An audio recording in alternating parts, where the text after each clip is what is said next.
Welcome to the 4sight Health Roundup podcast, 4sight Health's podcast series for healthcare revolutionaries. Outcomes matter, customers count, and value rules. Hello again, everyone. This is Dave Burda, news editor at 4sight Health. It is Thursday, April 11th. I hope everyone survived the solar eclipse on Monday. We watched it from the safety of our garage and driveway. I would have to say the most interesting thing that happened that I didn't expect was the temperature drop. It was noticeable. Even though the sun was shining and nothing else changed, the temperature dropped at least 5 degrees for about an hour. It reminded me of just how fragile we really are. And that's what we're going to talk about on today's show, the fragility of our drug supply chain and how that creates chronic shortages of prescription drugs. To tell us what we can do about it are Dave Johnson, founder and CEO of 4sight Health, and Julie Murchinson, partner at Transformation Capital. Hi, Dave. Hi, Julie. How are you two doing this morning? Dave? Nice transition, Dave. I'm in Aspen for the first of its kind MedTech CEO conference that Cain Brothers is hosting. The mountains are spectacular in the spring. Almost makes me want to break into a John Denver song. Almost. Almost, yeah. Thank goodness. Thanks, Dave. Julie, how are you? Well, I was in your fair city this week where you had plenty of warmth and sun. I was so appreciative. And I had the opportunity to dip into Becker's for a bit. And wow, a lot of health systems talking about a lot of non-strategic issues, but really important. Good. Now, before we talk about drug shortages, let's talk about your eclipse watching behavior. Dave, did you watch the eclipse or do anything to mark the occasion? Well, the peak eclipse time in Chicago was 2:06 p.m. I took note of it. We weren't in the direct path of the eclipse, but it did get quite dusky, and one of our cats, Benny, went a little crazy. By contrast, our podcast producers, Michelle and Ezra, are total eclipse hounds. They drove down to Southern Illinois early to get into the direct path of the eclipse, secured a perfect camping spot for viewing in a farmer's field, and then watched the full 2-hour show unfold. And she just can't stop talking about it, almost like we can't stop talking about healthcare. It was her Woodstock. Exactly. Thanks, Dave. Julie, did you or anyone in your family watch the eclipse or celebrate it in any way?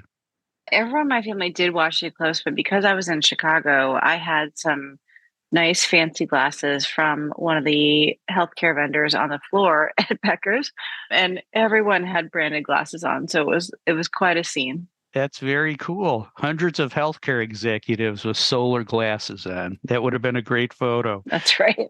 Thanks, Julie. Yeah. They've been blinded by the light for decades. So. Oh, man. Walked right into that.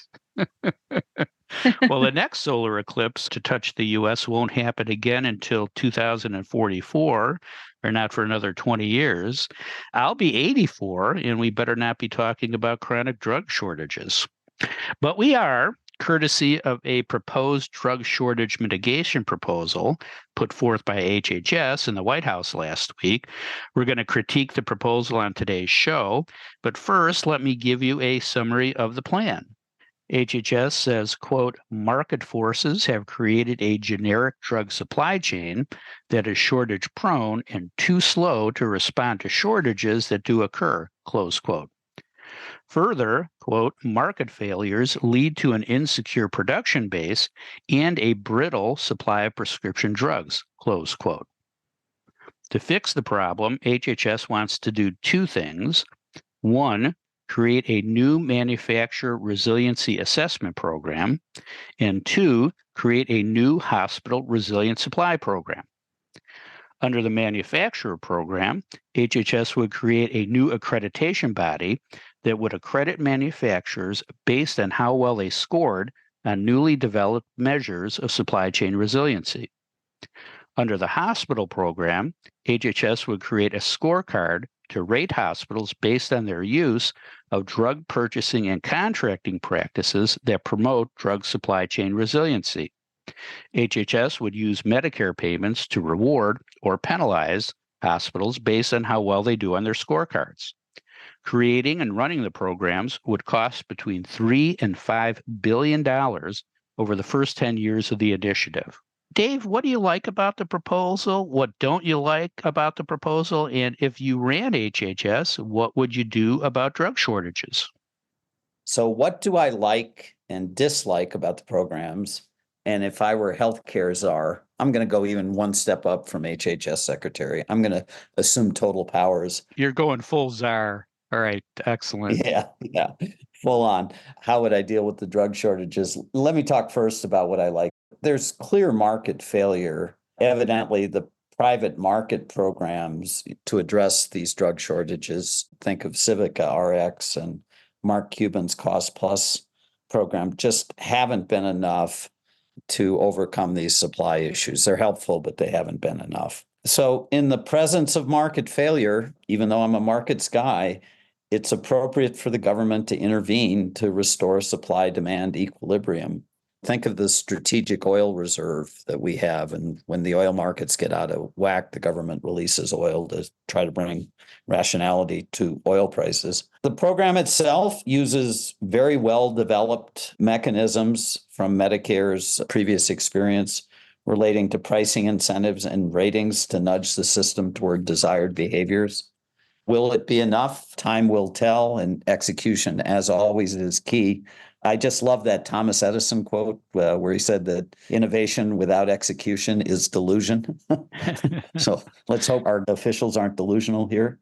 But my guess is that on balance, the drug programs will improve availability of these critical drugs. That's good, but it will come at a cost. That's bad. The question is whether the trade-off is worthwhile.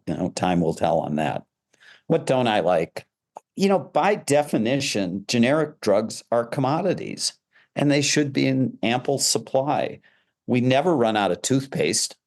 Companies like Walmart and Target have supply chain down to a science, and so we can always buy toothpaste at competitive prices. We never worry that we're overpaying for those. And I guess I worry that these proposals aren't really attacking the root causes of these shortages, which are monopoly pricing practices by manufacturers and rampant profiteering by all the intermediaries, drug wholesalers, PBMs, pharmacies, the den of thieves. So what would I do if I were drug czar? The first thing I would do, Dave, is I would assemble a blue panel of retail experts to study the problem and make recommendations to address it. Walmart, Target, Costco, your country needs you. Let's figure this out. And because I'm sure this would come out of their recommendations, I'd attack the opaque pricing and market manipulation of the manufacturers and intermediaries through transparency regulations and active antitrust enforcement. I'd use Medicare's market power to make sure that there are adequate supplies of vital but lesser used drugs. That might be an appropriate place for intervention. And then I'd go door to door to sell the program. Our generic drug shortages in this country is a manufactured market failure that benefits selected incumbents. It has no business existing. We need level field competition, transparent pricing, and light touch government intervention. Get rid of the middlemen. Come on, revolution, baby. And look at that. That was a couple minutes, and that didn't cost $3 to $5 billion. Yep. No trade-off there. All good. All value from Dave. That's a great analysis. Julie, any questions for Dave? So, Dave, do you want to give some examples of how government intervention has distorted market function? I know you can have fun with this. Yeah, it's one of my favorite topics. Before there were podcasts, there were the Great Courses program. And I remember driving down to Indianapolis, probably 20 years ago, and I was listening to a lecture about Friedrich Hayek and the Austrian economic school. You can tell how I like to have fun. And there was a pretty vigorous debate after World War II when Hayek was at his most influential about whether a market socialist economy or a free market capitalist economy could work better. The debate made sense because arguably World War II was a manifestation of kind of extreme capitalism, and communism and fascism resulted from unbridled capitalism. And so Hayek sort of in talking about all of this, really emphasized the power of prices. For him, they had the power of language, to send signals between buyers and sellers, things we all know. And an example he used was the price of tin. And in a capitalist economy, the price of tin goes up. Manufacturers look for substitutes. They try to become more efficient. They raise prices, but pretty soon you get back to equilibrium and the market goes on. In a market socialist economy, you have an army of bureaucrats that figure out first, why did the price of tin go up? They then establish priorities for the uses of tin. They assign prices, and then they have to enforce those prices through policing. And it gets pretty complicated pretty quickly. And before long, you have too many tin cups and not enough tin pans. And by this point, I was driving into Indianapolis, which was in the process of building 3 new cardiac surgery hospitals at a time when the need for cardiac surgery was actually decreasing because of really effective drugs. And I sat there thinking about market socialism and Hayek and all this, and I said, holy cow, that's Medicare. And Medicare, because of the way it pays for surgeries, is incentivizing the building of these surgery centers, even though what we should be doing is using more drugs to control the problem. So anytime the government gets actively involved in setting prices, actively intervening in the marketplace, it creates distortions. I mean, honestly, the whole creation of commercial health insurance originated out of wage and price controls during World War II. And so they couldn't give wage increases, so they started offering health insurance. I mean, that's how we got commercial health insurance. So it's ever present in healthcare and rampant in its impact. Thanks. Julie, let me ask you to critique what HHS wants to do. What do you like about the plan? What don't you like? And what would you do from a market perspective to end chronic drug shortages? Well, I agree with Dave. Drug shortages have been a problem for decades. And there's so many people touching drugs. The middlemen are rampant. And this word transparency that we talk about here all the time, I think is a big part of the problem. So I have to say, when I read this, I had to dig back into Civica. Dave mentioned this. And one thing I don't like about what I read here is that, Civica works directly with hospitals, which is great.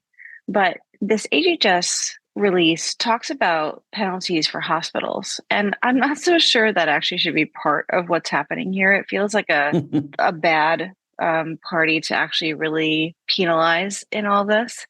But Dave, maybe we should talk more about that. But, if you read a lot of what's here, it's straight out of Civica's testimony to Congress. And if you look at what they say, Civica recommends long-term purchase and supply contracts that obviously add the stability that we need in the market, maintaining a 6-month buffer of inventory. That's a lot of inventory. It's a lot for hospitals to carry, but maybe for someone to carry, I don't know. That whenever possible, drugs should be manufactured in the EU and Canada, straight out of Civica testimony, because of course they don't source from China. They call for better quality over suppliers, cost plus pricing, which of course doesn't happen today. And, they work, as I said, directly with hospitals. So somehow I do feel like that's the part that I don't like, hospitals getting penalized. But I feel like HHS just ripped their testimony and dropped it into this white paper. So that feels a little bit strange to me, to be honest. But Dave, to your point, Civica and Mark Cuban and perhaps a couple other innovative models have at least demonstrated what is possible. And, the problem here really is around the injectable drugs and not all the drugs that Mark Cuban's been able to manufacture along the way. So, there's a lead time for those drugs, and there's a lead time for FDA approval of the generic manufacturer if they haven't created that drug in the past. So, we're in a tough period here for what the reality is of at least the injectable drug shortages. So, Julie, your criticism is, and to borrow Dave's analogy, you're blaming the customer who buys the toothpaste for problems in the toothpaste supply chain. And in this case, the hospitals are the customers, and they're getting more of the regulation. Good analogy. Yeah. I've got a 6-month supply of toothpaste here. Yeah, we go to Costco too. Dave, any questions for Julie? There's already enormous profiteering occurring by companies exploiting perverse economic incentives. Is this new drug supply program just one more opportunity for the private sector to fleece American society? And if it is, how will we tell and then adjust? Oh, ouch, Dave. Harsh read. Okay. So one stat I read was that there's a bunch of different factors, around why drug shortages happen and how to predict them. But the strongest factor for future drug shortage is whether the drug has been in shortage previously. I thought that was kind of interesting, actually, because they also say shortages directly affect predominantly the generic sterile injectable products. Okay. So it seems to me like with those two pieces of information, we could very easily kind of predict where things are happening and utilize private market mechanisms to address that. Like, one of the things I read was really focusing on grant programs, and we've used grant programs in other areas to encourage the growth of sectors where we have a need. And why can't we do that here? Especially if we can predict it based on where there's been previous shortage. So it does seem like there's a mechanism here to try to smooth out the supply. But Dave, I want to go back to your toothpaste. I mean, last I checked, my tube of toothpaste costs more than $4. So I realize that we're talking about incentives from manufacturers to create things that do not have a large margin. But if we've driven prices so low for some of these, there's got to be a good buoy here. And I do think this is a place where we have to make deals with our private sector. We're not getting it done any other way. And if you look at all these cost plus providers like Mark Cuban, this stuff is working, actually. So why aren't we doing more of it?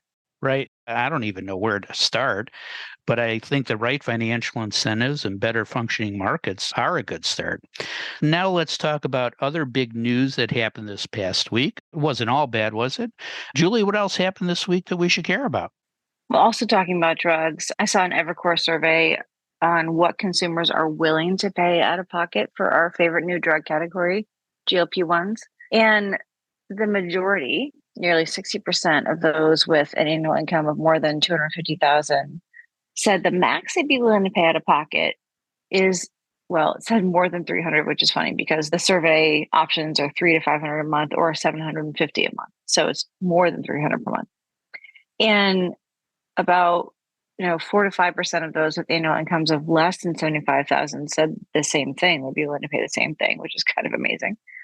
And of that group, more than 60% said they'd be willing to pay $50 per month or less. So, income obviously has a lot to do with this, but people are really willing to pay for GLP-1s. Yep, more than they were willing to pay for statins or blood pressure medication. Interesting. Yeah. Interesting. Dave, what other healthcare news blipped on your radar this week? Well, everywhere I've been this week, people can't stop talking about Chris Hamby's articles in last Sunday's New York Times that demonstrated or that reported on how big insurers and this intermediary company, Multiplan, are exploiting out-of-network care delivery mechanics to generate huge profits for themselves. It's the opposite of surprise billing, but both self-insured employers and consumers, like with surprise billing, are getting screwed in the process. So it stinks. Intermediaries reign supreme, and they're just wreaking havoc everywhere they go. Yeah, talk about market manipulation. That was a great piece. Thanks, Dave, and thanks, Julie. That is all the time we have for today. If you'd like to learn more about the topics we discussed on today's show, please visit our website at 4sighthealth.com. You can also subscribe to the Roundup on Spotify, Apple Podcasts, YouTube, or wherever you listen to your favorite podcasts. Don't miss another segment of the best 20 minutes in healthcare. Thanks for listening. I'm Dave Burda for 4sight Health.